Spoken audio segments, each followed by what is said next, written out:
Budget 2026 आ चुका है और मईशत में इससे बेहतरी मुमकिन होगी या नहीं। हमें ज्वाइन किया है बिलाल अज़हर कियानी साहब ने, जो वज़ीर ममलकत बराए ख़जाना है, और मिक्स्ड रिएक्शन आ रहा है इस बजट पे। कुछ लोग कह रहे हैं बड़ा अच्छा है, ख़ास तौर पे हुकूमत ये कह रही है इससे अच्छा बजट मुमकिन ही नहीं था, और ये भी कह रहे हैं कि अपोजिशन के लोग उनको अलहदगी में कहते हैं कि आपने बहुत अच्छा बजट पेश किया है, लेकिन आवाम की राय कुछ और है।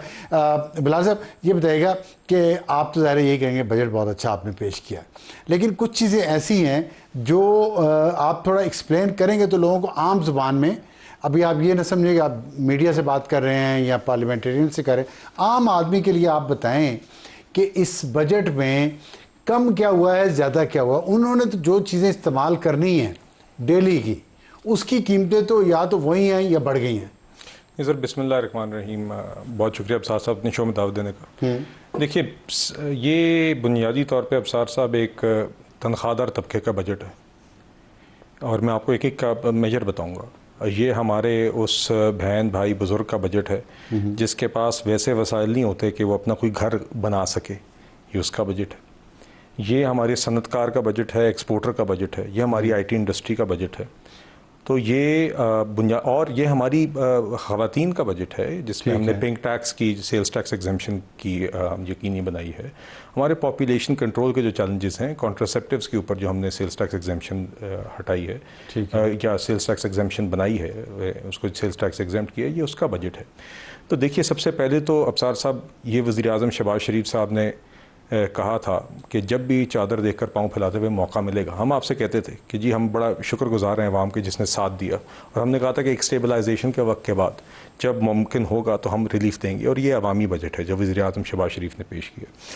वज़ीर आज़म ने हमेशा ये कहा था कि जब भी हमें मौका मिला सबसे पहली चीज़ हम ये करेंगे कि जो तनख्वाहदार तबके के ऊपर बोझ है, जिसको हम तस्लीम करते थे कि उनके ऊपर देर ओवरबर्डन्ड, हम उस बोझ को कम करेंगे। हमने खातिर ख्वाह उसमें कमी आज की है दीगर स्लैब्स के अंदर, और मैं आपको उसको अमली बता भी दूंगा कि चाहे आपकी तनख्वाह 3 लाख है, 4 लाख है, 5 लाख है, 11 लाख है, 12 लाख है, 8 लाख है, हर किसी को अपने माहाना टैक्स के अंदर आपको नए माली साल के अंदर आपको उसका फ़र्क महसूस होना शुरू हो जाएगा।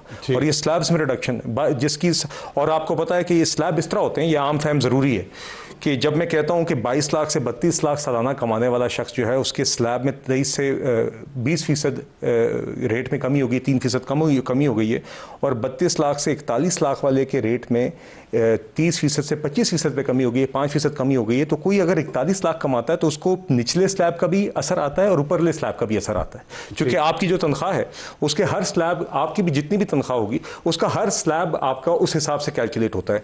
तो जो ज़्यादा तनख्वाह कमाने वाला भी है उसको निचली सारी स्लैब्स का फ़ायदा पहुंच रहा होता है। तो इसीलिए, और हमने सुपर टैक्स सरचार्ज एक होता था तनख्वाहदार तबके पे, वो हमने बिल्कुल उड़ा दिए।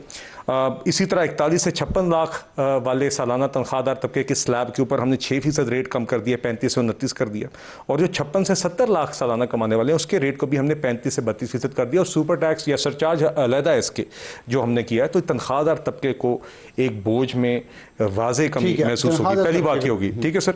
दूसरा हमने जो मेन काम किया है वो ये किया कि हम, आप जानते हैं कि आगे हमारी मईशत ने सनत पर चलना है और एक्सपोर्ट्स पर चलना है। ये बार बार जो हम IMF के प्रोग्राम्स में जाते हैं, बार बार ज़र मुबादला के ज़खायर कम होते हैं, वो बुनियादी वजह उसकी यही है कि एक्सपोर्ट हमारी नहीं बढ़ सकती। ये बात आपकी ठीक है। तो सर उस हवाले से स्पेसिफिक हम इस रिलीफ लेके आए इस बजट में। इसकी क्रेडिबिलिटी नहीं है हुकूमत की स्टेटमेंट की। नहीं सर, ये तो हम पिछले कई 100 साल तो क्रेडिबिलिटी सर, एक्सपोर्ट्स बढ़ाएंगे। देखें, जब IMF में नहीं हम जाते थे, नहीं तो उस हवाले से आपको टैक्स मेजर बताया ना, मैं तो आपको मसला बताया, उसका हल बता। डॉलर रुपी जो रेशो थी, जी सर, डी वैल्यू करेंगे रुपी को तो हमारी एक्सपोर्ट्स बढ़ जाएंगी, ये कहते रहे ना।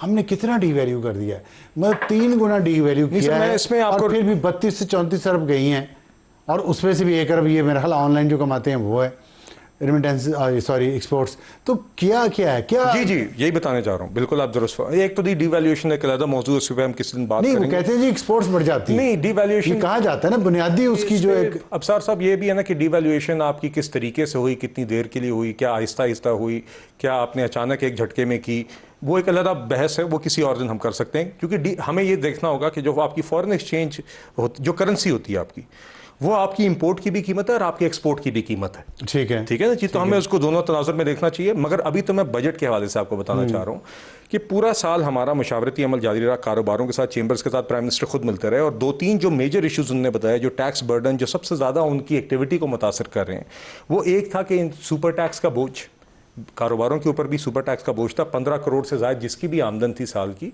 उसके ऊपर एक सुपर टैक्स का बोझ लग रहा था।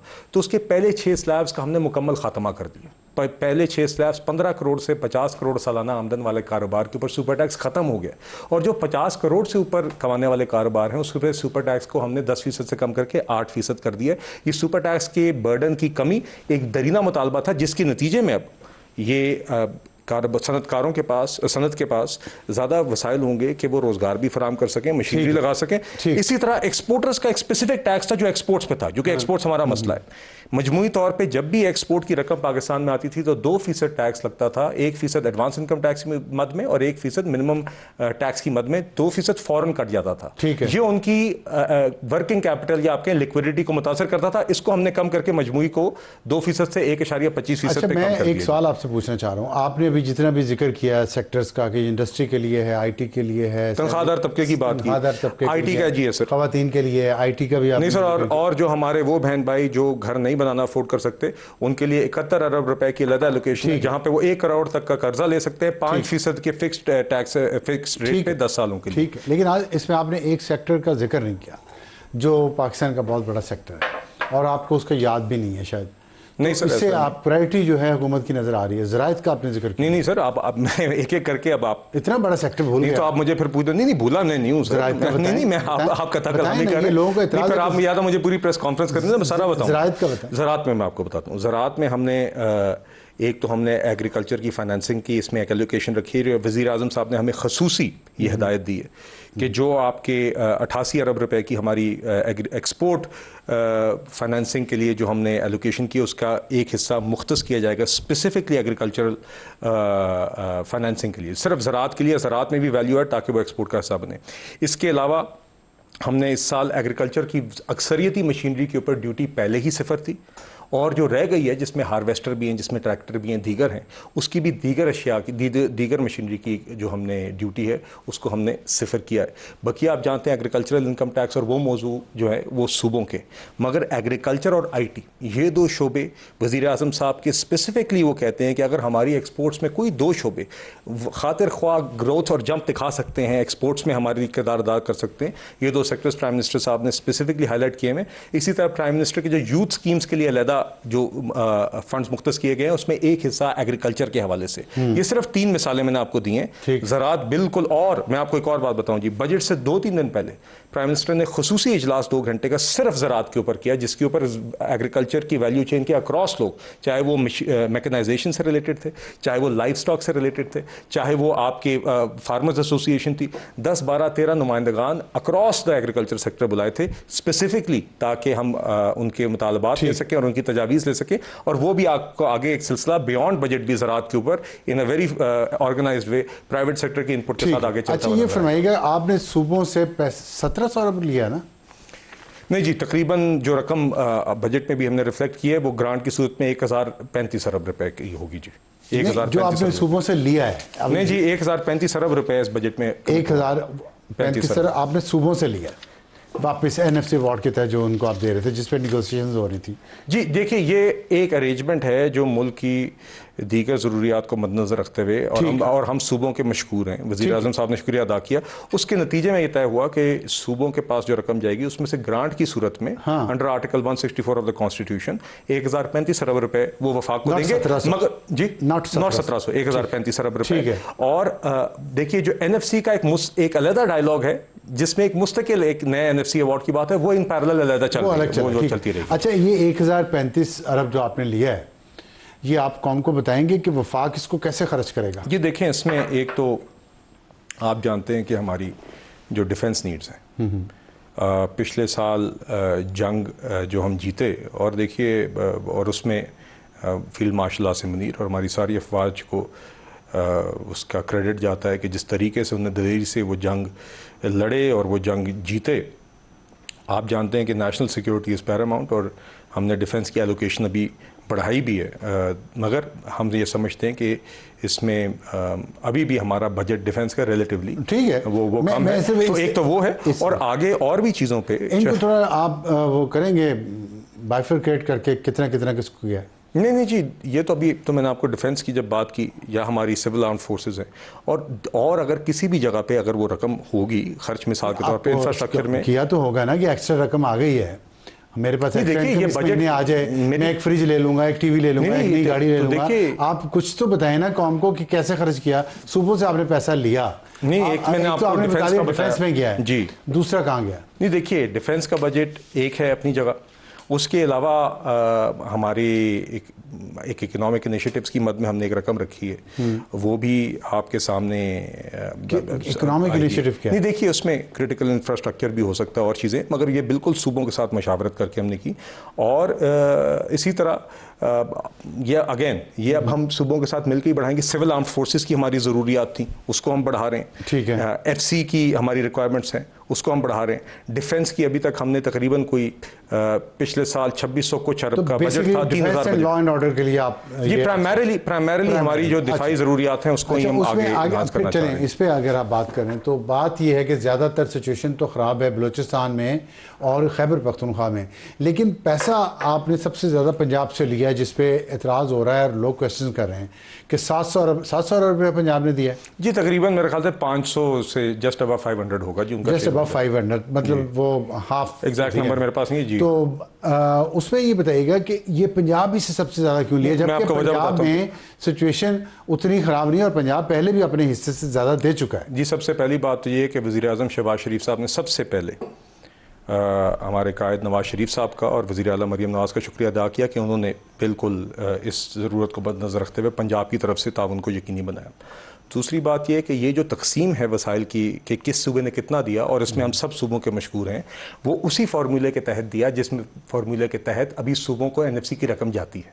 ठीक है, तो वही परसेंटेजेस जिससे जो वफाक और सूबों का हिस्सा जब NFC का अलहदा होता है और वो आपस में जिस तरतीब में या जिस प्रोपोर्शन में तकसीम होता है सूबों के दरमियान, उसी तरतीब से यहाँ पे फिर उनसे कंट्रीब्यूशन भी आ रही है। लेकिन बलूचिस्तान से तो कुछ नहीं लिया, उसको जाता तो है NFC से। नहीं जी, देखिए बलूचिस्तान का भी कुछ कंट्रीब्यूशन है, मगर यकीनन उसको उनकी एक वैसे भी NFC के अंदर एक क्लॉज होती है जहाँ पे जो उनकी एक प्रोटेक्शन होती है कि जब बजट के आगाज़ में जब आप एक नंबर देते हैं तो बलूचिस्तान की जो एडिशनलिटी होती है वो प्रिजर्व होती है। मतलब कि अगर कोई शॉर्टफॉल भी FBR के टारगेट में है तो बलूचिस्तान को उतना हिस्सा मिलता है जितना उसका बनता है, इसलिए बलूचिस्तान की ट्रीटमेंट थोड़ी सी मुख्तलिफ होती है। अच्छा, अब आपने 1000 अरब उनसे ले लिया, फिर BISP के नाम पे 838 अरब रुपए उनको वापस दे दिए सूबों को, जबकि ये बात भी डिस्कशन हो रही थी कि ये जो बेनज़ीर इनकम सपोर्ट प्रोग्राम है ये सूबों को दिया जाएगा कि वो ख़ुद अपने सूबे के हिसाब से मुताबिक, हालात के मुताबिक वो इस पे काम करें।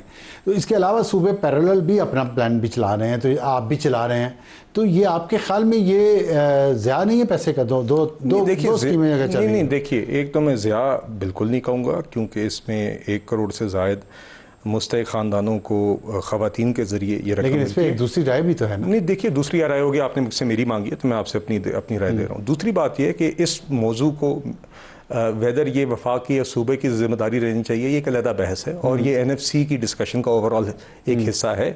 मेरी ज़ाती राय में बिल्कुल इस चीज़ को एक्सप्लोर किया जाना चाहिए कि सोशल वेलफेयर एक सूबाई जिम्मेदारी है और ये कल वहाँ जा सकती है, मगर कोई भी ऐसा फैसला, जिस तरह अभी भी जो फैसला हुआ है सूबों की तरफ से कंट्रीब्यूशन का, कौमी मफाद को देखते हुए, मद्देनज़र रखते हुए उन्होंने कंट्रीब्यूशन का फैसला किया है। आगे जो भी NFC का फैसला होगा बशमूल के बेस को किस तरह ट्रीट करना चाहिए, वो सिर्फ तभी उसमें कोई तब्दीली आएगी जब सारे सूबे ऑन बोर्ड होंगे और एक इत्तफाक के साथ कोई फैसला होगा जी। अच्छा, ये बताइएगा कि आपने अभी जो रियल इस्टेट सेक्टर को भी दिया है इंसेंटिव और एक्सपोर्टर्स को भी दिया है, तो इसके बावजूद हम देख रहे हैं कि ना फॉरेन इन्वेस्टमेंट का कोई एस्टिमेट ज़्यादा है, बहुत ज़्यादा नहीं है। अगर आपने रियल इस्टेट में दिए इंसेंटिव तो पाकिस्तानी जो ओवरसीज़ पाकिस्तानीज़ हैं वो आना चाहिए उनको इस सेक्टर में। और दूसरी बात ये कि एक्सपोर्टर्स को इंसेंटिव देने के बावजूद भी टारगेट सिर्फ $2 बिलियन ज़्यादा रखा है, जो कि मुझे तो नहीं लगता, खैर वो भी हो सकेगा, लेकिन इतना कम क्यों? नहीं देखिए, बात यह है कि अफसार साहब, पहले ये तो आप मानिए ना कि अगर एक्सपोर्ट्स हमारी ज़रूरत है तो एक्सपोर्टर्स को ही हमें अपने इंसेंटिव देने चाहिए थे और वो हमने इस बजट में दिए हैं और हम समझते हैं अगले साल इसके नतायज आएंगे। अब देखिए, अगर एक एक्सपोर्टर आज अपनी इसने फैक्ट्री लगाई हुई है। तो इस बजट प्रपोजल के, इस बजट के नतीजे में 3 चीज़ें उसकी आज कंपनी में क्या हुई हैं। सबसे पहले जितने उसके मुलाजमीन हैं उनका टैक्स का बोझ कम हो गया। जिसकी तनख्वाह जितनी थी उसकी जेब में आज बैठे हुए अगले साल माली साल के आगाज़ में उसकी जेब में ज़्यादा पैसे आ गए। दूसरी, वही एक्सपोर्टर जो सुपर टैक्स की मद में हुकूमत को पैसे जमा करा रहा था, वो सुपर टैक्स एलिमिनेट हो गया अगर आप पहले 7 स्लैब्स में, या कम से कम हो गया अगर आप सबसे ऊपर वाले स्लैब में। वहाँ से उसके पास वसाइल आ गए कि वो री इन्वेस्ट कर सके या वो आगे कंपेटिटिव हो सके दूसरे अपने कंपेटिटर्स के मुकाबले में एक्सपोर्ट ऑर्डर्स हासिल करने में। और तीसरा ये है कि जो एक्सपोर्ट जब वो कर लेता था और उसको जो रकम वसूल होती थी उस पर जो 2% टैक्स फ़ौरन कट जाता था, अब वो 1.25% कटेगा। तो ये 3 चीज़ें हमारे एक्सपोर्टर को फैसिलिटेट करेंगी ताकि वो ज़्यादा कंपेटिटिव हो। दूसरी बात जो आपने कंस्ट्रक्शन सेक्टर की देखिए जी, बिल्कुल हमने कंस्ट्रक्शन सेक्टर के लिए इसमें एक रखी है रिली। हम समझते हैं कि ट्रांजैक्शन स्टेज पे ये टैक्स था कि जिस स्टेज पे ट्रांजैक्शन, और ये कोई उनके टैक्स की लाइबिलिटी में कमी नहीं है, ये उस टैक्स में कमी है कि जब खरीदो फरोख्त होती है उस स्टेज पे, क्योंकि टैक्स का रेट बहुत हाई हो गया था, जो उसी स्टेज पे आप हासिल कर लेते थे, उसकी वजह से ये मार्केट में बहुत एक्टिविटी कम हो गई थी। हम एक्सपेक्ट कर रहे हैं कि इससे कंस्ट्रक्शन सेक्टर आगे चलेगी और उसके साथ एसोसिएटेड जितने काम है, चाहे वो मजदूरी है, चाहे वो जितने भी और एसोसिएटेड काम कंस्ट्रक्शन के आते हैं, उससे इकोनॉमिक एक्टिविटी जनरेट होगी और ओवरऑल जो रियल एस्टेट सेक्टर की टैक्स लायबिलिटी है वो मुतासिर नहीं हुई, मगर ट्रांजैक्शन स्टेज पे जिनका बर्डन था वो कम होगा और ये बायर, खरीदार और सेलर दोनों के लिए इसमें आखिर में एक क्वेश्चन का जवाब दे दीजिएगा। आपके अगर हुकूमत के क्लाइंट्स हैं, एक क्लाइंट लेके आता है, एक्सपोर्टर्स आपको $32 बिलियन ला के दे रहे हैं, ओवरसीज़ पाकिस्तानी रिमिटेंसेस में आपको $40 बिलियन ला रहे हैं और आप पे कोई ख़र्चा नहीं आ रहा, लेकिन सारा फोकस आप एक्सपोर्टर को फैसिलिटेट करने पे पूरा बजट, पूरी हुकूमत लगी होती है, लेकिन ये ओवरसीज़ पाकिस्तानी जो आपसे कुछ मांगते नहीं हैं, आप जॉब मार्केट में हिस्सा भी नहीं मांगते, मतलब मिलियंस ऑफ पाकिस्तानी और वर्किंग अब्रॉड जब वापस आएंगे तो यहाँ जॉब्स उनको नहीं मिलेंगी, तो आपकी जॉब मार्केट को भी इस्तेहकाम देते हैं, आपके फॉरेन एक्सचेंज भी भिजवाते हैं, उनके लिए आपके हुकूमत कुछ नहीं करती, उनकी ज़मीनों पे भी यहाँ कब्ज़ा हो जाता है, उनके केसेस फंसे रहते हैं। ये क्या है, किस तरह की आपकी क्लाइंट, आपकी कस्टमर सर्विस, अगर आप कॉर्पोरेट माइंड से सोचें तो एक आपका क्लाइंट है $40 बिलियन दे रहा है आपको, एक $32 बिलियन दे रहा है। $32 बिलियन के लिए तो सारी डिशेज़ हैं, उसके लिए नहीं है। क्यों? देखिए, दोनों में कोई मुकाबला नहीं है। नंबर 1, दोनों की हमें साथ साथ ज़रूरत है। दोनों की है, एक बड़ा है ना। मुझे इजाज़त दीजिए, एक तो मैं उम्मीद करता हूँ कि जो हमने अवामी बजट दिया है, जिसके अंदर आपके और आपके कॉलीग्स की भी यहाँ पे टैक्स बर्डन में कमी आई है, आई होप आप उसको अप्रिशिएट करेंगे। मैं सारी उम्र उसका नहीं सर, आप, मैं कह रहा हूँ सही को सही तो कह लीजिए, दैट्स ऑल। चले सर, ये बताइए, तनख्वाहदार तबके का बोझ कम करने का मुतालबा दरीना और जायज था कि नहीं था? वो था, वो देखिए, वो था सर, बताइए। मैं बिल्कुल था, लेकिन और ये step in the right direction है। पहले आप बढ़ा दी, टैक्स बढ़ा दिया, फिर वो मुतालबा बन गया, उसको चले सर, आप ये तो कह दें कि ऐसे ना करें, कम करके ठीक किया, इतना ही कह दिए। नहीं, मतलब जो गलत था उसको आपने करेक्ट किया है। चले सर, ठीक है, तो चले, आपसे इतना ही कहलवाने पे मैं खुश हूँ। दूसरी बात अफसार साहब, जो आपने बात की, ओवरसीज पाकिस्तानी प्राइम मिनिस्टर साहब हमेशा कहते हैं हमारे लिए बहुत अहम है और हमारे एम्बेसडर्स भी हैं और कॉन्ट्रीब्यूटर्स भी हैं। देखिए, ये बात दुरुस्त नहीं है कि उनकी कोई मदद नहीं हो रही। पाकिस्तान रेमिटेंस इनिशिएटिव के तहत अभी भी हुकूमत पिछले सालों से मुस्तकिल एक एलोकेशन करके बाकायदा सपोर्ट कर रही है जो भी रेमिटेंस आ रही है, ताकि उसमें आसानी हो। दूसरा, मैं आपको रीसेंट मिसाल दे देता हूँ इसी प्रॉपर्टी के हवाले से। हमने अभी एक मैकेनिज्म अप्रैल के आगाज़ में ऑपरेशनलाइज किया कि पहले बड़ी दिक्कत होती थी हमारे ओवरसीज़ बहन भाइयों को कि जब वो यहाँ पर प्रॉपर्टी खरीदना चाहते थे तो उनको, क्योंकि वो यहाँ के टैक्स के निज़ाम भी नहीं है, तो वो नॉन फाइलर तस्वर होते थे, मगर उन पर तो वो क्योंकि नॉन फाइलर तस्वर नहीं होने चाहिए और उनके पास नॉन फाइलर का रेट नहीं लगना चाहिए क्योंकि वो तो टैक्स यहाँ पे रेजिडेंट ही नहीं है, तो उनको फाइलर बनने में बड़ी दिक्कत होती थी। अब एक ऑनलाइन सिस्टम ऑपरेशनलाइज हो गया कि वो घर बैठे हुए ही वो एग्जेम्पशन ले सकते हैं। ये सिर्फ एक मिसाल है, मगर prime minister overseas Pakistani OPHRD जो वजारत है ओवरसीज पाकिस्तानी की, जिसके चौधरी सालिक साहब वजीर हैं, उसकी रेगुलर मीटिंग्स वज़ीर आज़म लेते हैं टू इंश्योर कि ओवरसीज पाकिस्तानीज़ को हम डिफरेंट तरीकों से फैसिलिटेट करें। मैं खुद एक ऐसे हल्के से बिलोंग करता हूँ जहाँ पे बहुत ओवरसीज पाकिस्तानी है और हमारी कोशिश रहती है कि उनके लिए आसानियाँ पैदा करें और वो हमारे लिए, हमारे बड़े अहम, हमारे लिए सरमाया भी हैं और इंशाल्लाह उनके लिए आसानियाँ पैदा करने का काम हम जारी रखें।